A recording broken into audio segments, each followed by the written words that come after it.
మరి అమ్మగారి బాధ్యత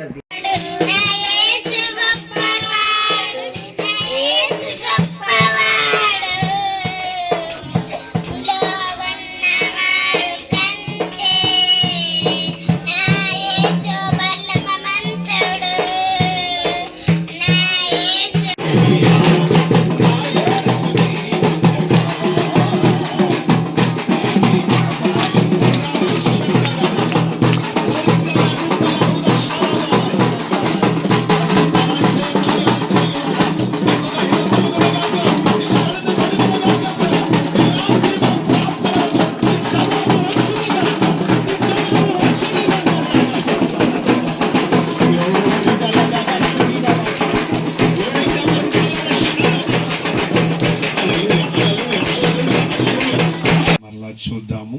దేవునికి మహిమ కలుగునుగాక. వారు చెప్పిందంతా కూడా సాక్ష్యాన్ని విన్నారు. వాళ్ళు ఏం చేశారు? వాళ్ళు సాక్ష్యాన్ని విని యేసు ప్రభు గొప్పవాడని వాళ్ళు ఏం చేశారు? తెలుసుకున్నారు.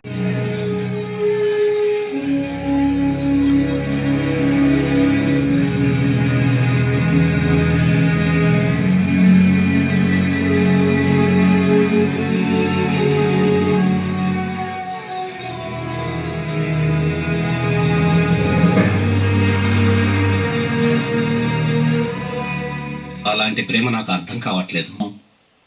జీవించి ఉన్నంత వరకు, అంటే మన కళ్ళు శాశ్వతంగా మూతపడేదాకా. నేను అనుకునేది, ఆయన సమీపములో ఉండగా ఆయనను వేడుకొనుడి.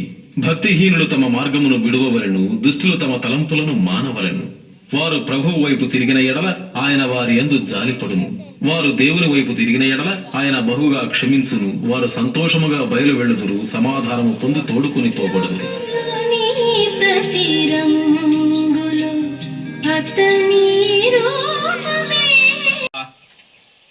వంశానుగత రుణం ఉన్నంత కాలం ఎలాంటి ఆశ మిగలదు. సిగ్గుచేటు. మన సొంత భూమి ఆస్తుల మీదే మనకు హక్కు మిగలేదు. అప్పుకు వడ్డీ చెల్లించి ఎలాంటి స్తోమత కూడా మనకు మిగలేదు. నీళ్లు అప్పు ఊబే అలాంటిది నాన్నగారు, అడుక్కే లాగి తీసుకెళ్తుంది. సరైన మాట. అంత ఐశ్వర్యం మాయ. డబ్బు విసురు తమాషా చూడు.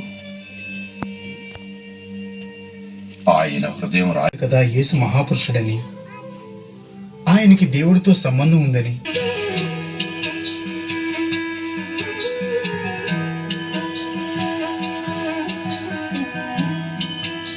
లోని ప్రతి రంగులో,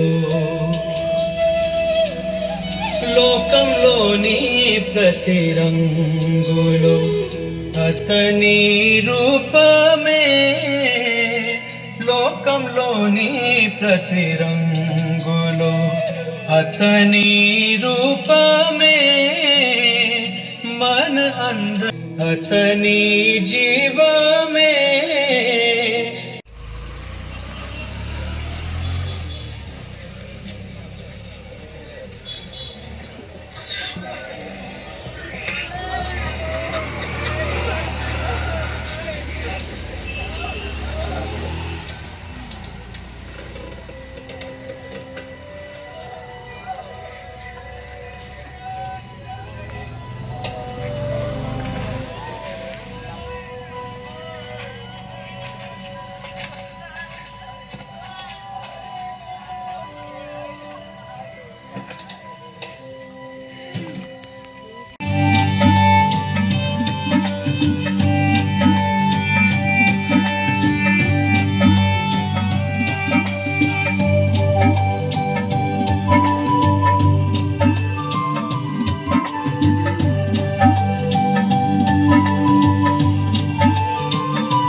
అతని రూపమే.